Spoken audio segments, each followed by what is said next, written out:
SPN news आवाज नाशिकचा। मित्रांनो, सप्रेम नमस्कार। SPN न्यूजमध्ये आपले स्वागत आहे। पावसाळा की मृत्यूचा सापळा, बिल्डरांच्या निष्काळजीपणाने आणखी किती प्रणव बळी जाणार?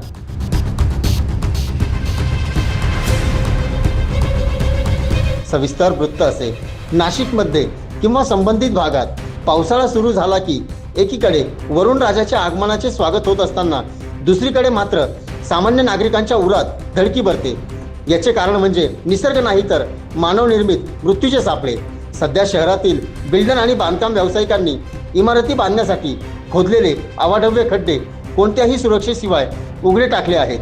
त्यात पावसाचे पाणी साचून ते डेंग्यू, मलेरिया सारख्या जीवघेण्या डासांचे उत्पत्ती केंद्र बनत आहेतच, पण त्याहूनही भयंकर म्हणजे हे खड्डे निष्पाप जीवांचे थडगे बनू लागले आहेत।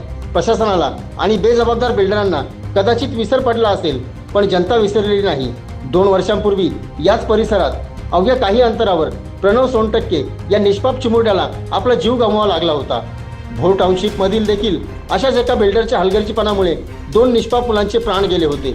या वेदनादायी घटना अजूनही ताज्या आहेत, पण प्रश्न असा पडतो की या नरसंहारातून बिल्डरांनी आणि संबंधित प्रशासनाने काय धडा घेतला? हे उत्तर काहीच नाही। नफेखोरीची हाव आणि मानवी जीवाचे शून्य मूल्य, अशी परिस्थिती सध्या नाशिकमध्ये निर्माण झाली आहे। बिल्डिंग बांधून करोडोंचा नफा कमवायचा, पण सुरक्षेच्या नावाखाली एक साधा संरक्षक कठडा देखील यांना बांधता येत नाही। डासांचा या ठिकाणी वाढता प्रादुर्भाव देखील चर्चेचा विषय बनलेला आहे। या प्रसंगी श्रमिकनगर भागातील हा खड्डा बघा। एका बिल्डरने त्याच्या बांधकाम साईटसाठी या खड्ड्याचा उपयोग केल्याचे दिसून येत आहे। यावेळी येथील रहिवासी अनिल सोनटक्के यांनी अधिक माहिती दिली।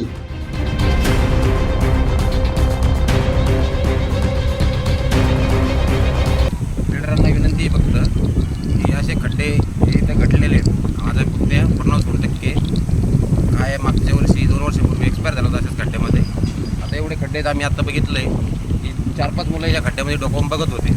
प्रशासनाला आणि बिल्डर लोकांना विनंती आहे की असे खड्डे लोकांचा जीव वाचवावा, अशी विनंती एवढी। आता प्रशासन या बिल्डरवरती काय कारवाई करणार हे बघणे तितकेच महत्त्वाचे ठरणार आहे। जर प्रशासनाने कारवाई केली नाही तर जनतेचा आक्रोश रस्त्यावर उतरल्याशिवाय राहणार नाही, असे चित्र सध्या दिसत आहे। SPN न्यूजसाठी प्रतिनिधी सोहेल खान। सर्व जनतेपर्यंत आमच्या बातम्या पोहोचवण्यासाठी आम्ही हे एक माध्यम चालू केलं आहे।